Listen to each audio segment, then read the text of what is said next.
Pour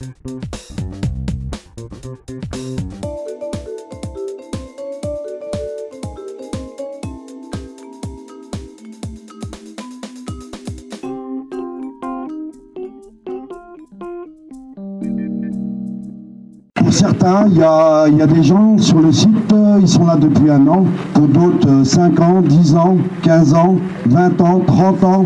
Et pour certains, pas loin de 40 ans.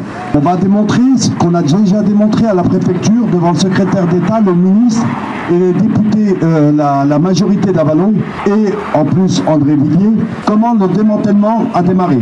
À l'arrivée de M. Ayou, cette personne qui vient du groupe. Alors juste avant, je vais quand même rappeler les faits, c'est que pendant les années 90, ma génération et d'autres avant moi, nous étions prospères. On a gagné de l'argent, on avait de l'intéressement, on avait de la participation aux bénéfices et on travaillait dans la bonne humeur. Les années 2000, les années sombres sont arrivées.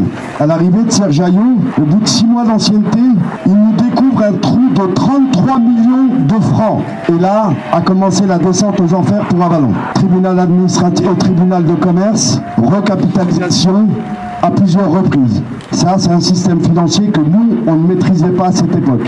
2003-2004, on a commencé la délocalisation du premier Chanel roulement Caterpillar, 31 229 pour certains, 31 365, avec plusieurs outils de production qui sont partis à Dalian. 2006-2007, on a mis un coup de pression pour les membres CSE qui étaient présents. Pour ceux qui se rappellent, Jean-Pierre Riot, le grand directeur de la division. Là, on a eu des craintes de fermeture de site. Nous, les membres CSE, on a annoncé à Jean-Pierre Riot qu'aucune machine ne quitterait le site. Que le comité d'entreprise donnerait 5 litres d'essence par machine, il n'y a rien qui sortirait d'ici. 1 mois et demi après, nous avons eu un CEO extraordinaire.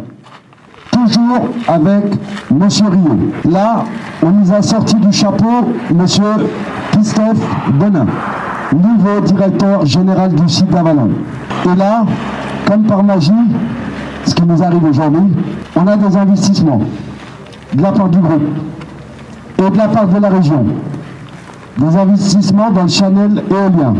On a eu 4 années où on a battu des records de production sur le site d'Avallon. On est monté jusqu'à 70 millions d'euros de production, de vente. Et on nous annonce toujours des pertes. On fait 20, on fait des pertes. On fait 30 millions, on fait des pertes. On fait 70, on fait des pertes.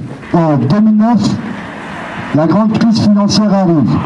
On nous a annoncé que Gamesa avait fait faillite.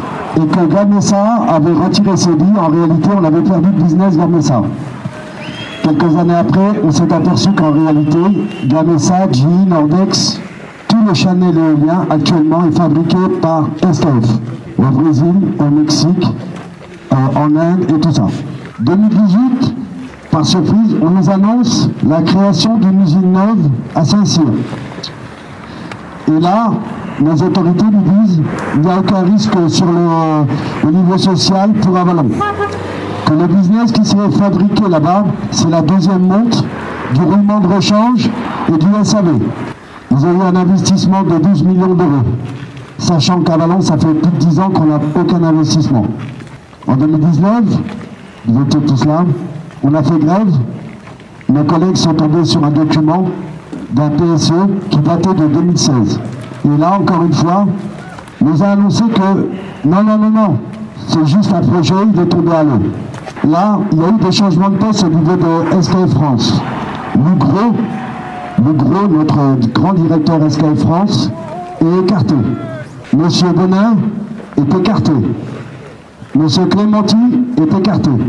Et là, le 2 novembre, on nous annonce la fermeture définitive pour fin 2022, suppression de poste, 141 personnes et environ 50 prestataires sur Avallon.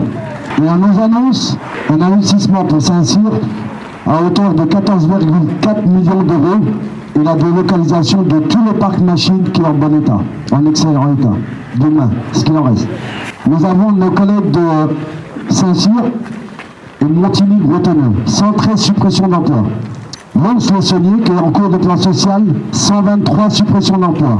À Valenciennes, actuellement, 30 suppressions d'emplois. Et la partie finance, C'est pour ça que M. Moiron, il faut le dire ouvertement, M. Moiron a le cul entre deux chaises parce qu'il négocie et la fermeture du site RKS et son poste va disparaître. Alors il négocie sur 2 tableaux. Et là, il y a 30 personnes sur la partie finance, délocalisation en Espagne. Dans tout ça, il y a eu des intérimaires, on n'en parle jamais. Dans tout ce plan social, il y a des CDD, il y a des prestataires. La casse sociale est énorme. Aujourd'hui, nous avons choisi, avec nos collègues, un autre chemin. C'est non à la fermeture d'RKS. On est en train de se battre pour arrêter le plan social. Et on est en train de se battre pour garder nos machines, pour garder notre production. Jusque dans ta campagne profonde, notre réalité est la même. Et partout la révolte gronde. Dans ce monde on n'avait pas notre place, on n'avait pas la gueule de l'emploi. On n'est pas né dans un palace, on n'avait pas la CBA papa. SDF, chômeurs ouvriers, paysans, immigrés sans papier. Ils ont voulu nous diviser, faut dire qu'ils y sont arrivés. Tant que c'était chacun pour sa gueule, leur système pouvait prospérer. Mais fallait bien qu'un jour on se réveille et que les têtes se remettent à tomber. On lâche rien, on lâche rien, on lâche rien, on lâche rien, on lâche rien, on lâche rien, on lâche rien, on lâche rien.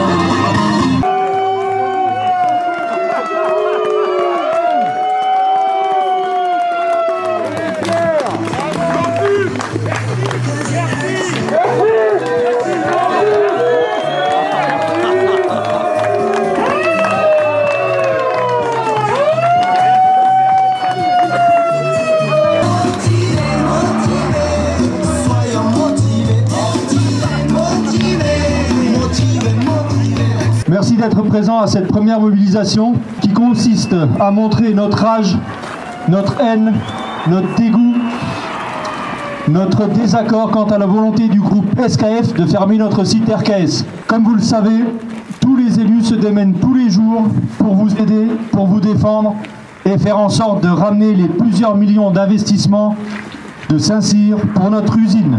Nous ne voulons pas de PSE. Nous ne voulons pas de fermeture de notre site. C'est pourquoi nous ne lâcherons rien. Alors faisons les choses proprement et montrons aux médias, aux politiciens et à notre direction notre professionnalisme.